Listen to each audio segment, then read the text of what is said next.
اعوذ باللہ من الشیطان الرجیم بسم اللہ الرحمن الرحیم اللہم صلی علی محمد وآل محمد وعجل فرج آل محمد ولا ندعهم. تمام مومنین کو یا علی مدد والسلام علیکم ورحمۃ اللہ وبرکاتہ. عزیزان گرامی قدر، آج کی ویڈیو کا ٹائٹل آپ سب مومنین و مومنات نے بخوبی دیکھ لیا، اور یہ ویڈیو خاص طور پر شیعہ برادری کے لیے تو ہے ہی، میں اہل سنت بھائیوں کے لیے ریکارڈ کروا رہا ہوں. وہ لوگ جو ختم نبوت پر اٹل ایمان رکھتے ہیں اور احادیث رسول صلی اللہ علیہ وآلہ وسلم کو اپنی جان سے بڑھ کر عزیز رکھتے ہیں، ان کے لیے آج کی اس ویڈیو میں بیسیکلی بہت عجیب و غریب باتیں آپ لوگوں کے سامنے رکھی جائیں گی. ہو سکتا ہے کہ کچھ نئی باتیں بھی ہوں. کوشش یہی رہے گی کہ ان باتوں کو جتنی جلدی ہو سکے کلیئر کیا جائے. چلتے ہیں قادیانی حضرات کی طرف اور پرویزی مسلک کے حضرت کی طرف، جو غلام احمد پرویز جو بانی ہیں پرویزی مذہب کے، ان کی ویڈیو کی طرف، اور یہ غلام احمد قادیانی کے مسلک کے جو خلیفہ ہیں حضرت، ان کی ویڈیو کی طرف بھی چلتے ہیں. پھر یہ بتاتے ہیں کہ حضرت کہاں خیانت کر رہے ہیں اور کتنی بڑی خیانتیں کر رہے ہیں یہ دونوں بدبخت لوگ. یہ ایرانی تھے، یہ چھا گئے تھے آ کر مملکت کے ہر شعبے پر، فکری طور پر بھی اور ویسے بھی اقتدار کے طور پر بھی. ایرانیوں کے اعتقادات جو تھے، یہ لوگ مسلمان ہو گئے تھے، مسلمان بن کے آئے تھے اس ملت کے اندر، اپنے سارے عقائد ساتھ لائے تھے. اسلام کے ساتھ جو کچھ ہوا ہے وہ یہ کہ انہوں نے اپنے تمام عقائد کو آ کر اسلام کا لبادہ اڑایا، اس کے نقاب میں پیش کیا. اور کیونکہ یہ وہ دور تھا جس میں سب سے پہلے آپ کے ہاں یہ ساری چیزیں مدون ہوئیں، حدیث کی کتابیں مدون ہوئیں، یہ ساری اس دور میں ہوئیں. اس سے پہلے کوئی کتاب ہی نہیں تھی عربوں کے ہاں. زمانہ نزول قرآن میں قرآن کریم کے سوا کوئی کتاب ہی نہیں تھی ان کے ہاں. بنی امیہ کے زمانے میں بھی قرآن کے سوا کوئی قانون کی کتاب نہیں تھی. حضور میرا سوال یہ تھا کہ جیسے کہ ہم لوگ مانتے ہیں کہ حضرت صلی اللہ علیہ وسلم آخری نبی ہیں، اور ہم یہ بھی مانتے ہیں کہ حضرت مسیح موعود ایک نبی ہیں. آپ مجھے اس کے بارے کچھ بتا سکتے ہیں؟ اس لیے کیا مطلب کہ حضرت مسیح موعود حضرت محمد صلی اللہ علیہ وسلم کی بات ہے. حضرت صلی اللہ علیہ وسلم آخری نبی ہیں، ٹھیک ہے، خاتم النبیین ہیں، کیونکہ قرآن شریف میں لکھا ہوا ہے، ٹھیک ہے. ہاں جی. تمہیں 2-3 ہفتے پہلے میں نے خطبہ دیا تھا، تم نے اس میں سنا نہیں تھا. جی ہم مانتے ہیں خاتم النبیین ہے. حضرت مسیح علیہ السلام نے فرمایا ہے کہ جو حضرت صلی اللہ علیہ وسلم خاتم النبیین نہیں مانتا وہ مسلمان ہی نہیں ہے، ٹھیک ہے. تو اگر ہم کہیں کہ آپ خاتم النبی نہیں، تو اس کا مطلب ہم مسلمان ہی نہیں. آن صلی اللہ علیہ وسلم نے یہ بھی فرمایا حدیث میں کہ جو مسیح موعود آئے گا نا آخر میں زمانے میں 1400 سال بعد، وہ نبی اللہ ہوگا، ٹھیک ہے، اللہ کا نبی ہوگا. عزیزان گرامی قدر، یقیناً آپ نے دونوں یہ جو حضرات ہیں ان کی ویڈیو سن لی ہوگی. اچھا، ایسے بدبخت اور جھوٹے قسم کے لوگ ہیں، میں حیران ہوں لٹرلی کہ یہ لوگ اتنے علمی یتیم اور جہل کا شکار ہیں. دعوے ان کے اتنے بڑے بڑے، اور باتیں دیکھ لیں ذرا. پہلے تو ذرا وہ غلام احمد پرویز صاحب کی بات آپ کے سامنے ہم کلیئر کر دیں. جی حضرت کیا فرما رہے ہیں؟ جی یہ جو احادیث کا سلسلہ ہے یہ 200 کے پتہ نہیں 282 280 سال بعد شروع ہوا، اور جی بنی عباس نے شروع کروایا، بنی امیہ کے دور میں رہا، ایرانیوں کے اس میں ملی بھگت ہے. تو پتہ نہیں کیا کیا عجیب و غریب قسم کی باتیں، جنہیں کوئی زیرک شخص، کوئی تھوڑی سی بھی عقل سلیم رکھنے والا شخص سنے گا تو وہ لٹرلی ہنسے گا. بلکہ بڑے بندے کی بات تو کجا، کوئی عام چھوٹا 9 سے 11 سال تک کا بچہ جو مدرسے میں بھی بنیادی تعلیم کی جس نے ابتدا کی ہو، وہ مبتدی بچہ بھی لٹرلی ان کی باتیں سن کے ہنسے گا کہ یہ کیا سٹوپیڈیٹی ہے، کیا یہ خدا کی قسم جہالت بکھیر رہے ہیں. رہ گئی حدیث کی بات، میں باقی مسالک کی بات نہیں کرتا.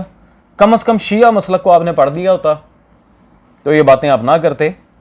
لیکن ہماری باتوں کی ترجمانی برادران اہل سنت کے ہاں سے بھی کہیں گے، کیونکہ میں ویڈیو یہ میری ویسے اہل سنت حضرات کے لیے زیادہ ہے، یہ پھڈا ہی ان کے ساتھ لیتے ہیں.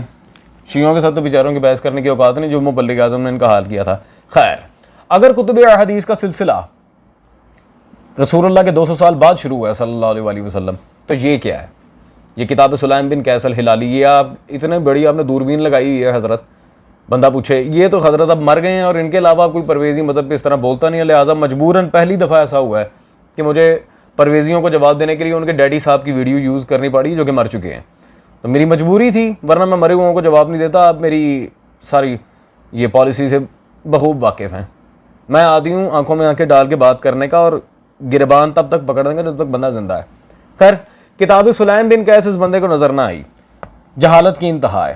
اور میرے پاس لٹرلی اس بندے کی باتوں پر درجنوں جوابات موجود تھے. ایک اور بات ہم اس کے سامنے واضح کر دیں، شیخ علی نصیری کی کتاب علوم حدیث کا تعارف، اصولی حضرات نے بھی تدوین حدیث کے اوپر جو اپنی اس کتاب میں کام کیا، صفحہ نمبر 54 پہ واضح یہاں پہ عبارت موجود ہے، کتاب علی صلوات اللہ علیہ، جو خود رسول اللہ صلی اللہ علیہ وسلم نے مولا علی کو املا کروائی تھی. کتاب علی، خود رسول اللہ نے کتب حدیث کی تدوین کا کام شروع کروایا تھا. کتاب علی اس کی سب سے بڑی دلیل ہے عزیزان. اور اس کتاب علی، اس صحیفہ مولا علی کو صرف شیعہ انڈورس کرتے ہیں یا اہل سنت میں بھی اس کی ساری تعریف و توصیف موجود ہے اور اس کا تاریخی پس منظر موجود ہے؟ اس بات کو کلیئر کرتے ہیں ہم آپ کے سامنے اشرف علی تھانوی صاحب کی کتاب اسلام اور فکر جدید سے. یہ تھانوی صاحب کی کتاب آپ میرے ہاتھ میں دیکھ رہے ہیں، صفحہ نمبر 195 195 پہ انہوں نے بالکل واضح یہاں پر لکھا، حضرت علی کرم اللہ وجہ کے پاس بھی تحریری احادیث کا ایک مجموعہ تھا جو صحیفہ علی کے نام سے مشہور تھا. اس صحیفے اور اس کے مضامین کا ذکر صحیح بخاری میں 6 مقامات پر ملتا ہے، جس سے معلوم ہوتا ہے کہ یہ صحیفہ کافی طویل تھا. مولا علی کو رسول صلی اللہ علیہ وسلم نے پہلے ہی تدوین حدیث کا کام دے دیا تھا. 200 سال بعد ہوئی ہیں، عقل سے پیدل بڈھا عزیزان. اور یہ فتنہ بہت زیادہ آج کل پھیل گیا کہ صرف قرآن حدیث کی ہمیں ضرورت ہی نہیں ہے. جو اس طرح کی بات کرے، میں نہیں کہتا فجر کی رکعتیں دکھاؤ، یہ کرو، قرآن میں اللہ نے واضح کہا ہے رسول کی اطاعت کرو، مجھے احادیث دکھاؤ قرآن میں. فجر کی رکعتیں وغیرہ فروعی معاملات تو بات کی بات ہے، جو عقیدے کی بات ہے رسول اللہ صلی اللہ علیہ وسلم کے لحاظ سے اطاعت مطلقہ، وہ مجھے دکھاؤ قرآن میں. حدیثیں کہاں لکھی ہوئی ہیں؟ یہ وہیں پھنس جائیں گے. چلے آئیں، احادیث کو یہ حضرت نہیں مانتے. یہ غلام احمد پرویز صاحب بابا جی کی اپنی کتاب میرے پاس اس وقت موجود ہے، تفسیر سورہ نور مطالب القرآن. یہ غلام احمد پرویز صاحب کی اپنی کتاب اس وقت میرے پاس موجود ہے. ہاں، دلیل وہ جو مخالف کے گھر سے آئے اور اڑا کے رکھے. صفحہ نمبر 120 یہاں پہ انہوں نے چیپٹر کیا باندھا ہے، وہیں سے بات کلیئر ہو جائے گی. اس سلسلہ میں نبی اکرم صلی اللہ علیہ وسلم کی احادیث مبارکہ. کیا احادیث مبارکہ؟ میرا نہیں خیال کہ اب اس کے آگے مجھے کچھ بولنے کی ضرورت ہے. جی مومنین و مومنات، اب میں آپ سے ایک چھوٹا سا سوال کرتا ہوں، جب یہ حضرت حدیث کی حجیت کے قائل ہی نہیں ہیں تو اپنی کتاب میں حدیثیں کیوں لے کے آ رہے ہیں؟ تو پتہ چلا یہ حضرت جان بوجھ کے منکر حدیث طبقے کو آگے بڑھاوا دے رہے تھے. اصل میں ان کے پلے ککھ نہیں، خود اپنی کتاب میں حدیث سے استدلال کر رہے ہیں. بس سارا انکار حدیث کھلے لائن لگ گیا. اب قادیانی حضرات کی بات، اس بچے کو لٹرلی یار کتنا چونا لگایا ہے یہ مسرور نے، میں حیران ہوں خدا کی قسم. او انکل جی، چٹی داڑھی ہوگی، جھوٹ بولتے کو شرم نہیں آتی، وہ چھوٹا سا بچہ ہے، اسے کیا چونا لگا رہے ہو ہیں؟ جو رسول اللہ صلی اللہ علیہ وسلم میرے آقا و مولا کو خاتم النبی نہیں مانتا، وہ مسلمان نہیں ہو. تو ہم نے کب کہا تم مسلمان ہو؟ اپنے منہ اپنی ہتھی اپنے منہ چپیڑ مار گئے. تو ہم نے کب کہا بھائی کہ آپ مسلمان ہیں؟ مسئلہ یہ ہے کہ خاتم النبیین کے بعد کی جو آپ نے بونگی ماری ہے کہ وہ رسول اللہ صلی اللہ علیہ وسلم نے ہی فرمایا تھا میرے بعد ایک مسیح موعود آئے گا، وہ یہ کرے گا وہ کرے گا. تو رسول اللہ صلی اللہ علیہ وسلم نے سرکار ولی اللہ سر کے بارے میں بھی کہا تھا، امام مہدی کے بارے میں بھی کہا تھا کہ دونوں آئیں گے، اور جناب عیسیٰ سرکار ولی اللہ سر امام مہدی صلوات اللہ علیہ کے پیچھے نماز پڑھیں گے. وہ سارے معاملات کہاں ہیں؟ نہ خانہ کعبہ کا کچھ ہوا، نہ اور ساری باتیں ہیں. باقی جو علامات ہیں ان کو کون پورا کرے گا؟ قادیانی کے ابا جی. اللہ اکبر. چلیں، آپ کی مرزا موتر علیہ شلوار صاحب نے اپنے روحانی خزائن جلد نمبر 18 ان کی میرے پاس موجود ہے جی. یہ مرزا صاحب کی کتاب ہے روحانی خزائن. میں آپ کے سامنے یہ بات واضح کر دوں کہ یہ بندہ صرف دعوی نبوت نہیں کرتا تھا. آئیں آگے اس کی تفصیل بتاتے ہیں. صفحہ 207 اور اس میں جلد نمبر 18 میں اس کا ایک رسالہ ہے غلطی کا ازالہ, اس میں اس نے واضح لکھا ہے یہ وہی اللہ ہے محمد رسول اللہ والذین معہ شداد الکفار الرحماء بینہم. اس میں اس وحی الہی میں میرا نام محمد رکھا گیا. استغفر اللہ ربی واتوب الیہ. حضرت نے ابھی اپنے منہ سے کہا تھا جو رسول اللہ صلی اللہ علیہ وسلم کو خاتم النبیین نہ مانے وہ ہم اسے مسلمان ہی نہیں سمجھتے. اور تمہیں کوئی مسلمان نہیں سمجھا, تمہوں نے دوسروں کو کیا سندیں دینی ہیں. ان کے مرزا موتر علیہ شلوار صاحب نے محمدیت کا دعویٰ کیا ہوا ہے, صرف دعوی نبوت اور رسالت نہیں, محمدیت کا. استغفر اللہ, اپنے آپ کو محمد کہہ رہا ہے. لانتی باسٹرڈ.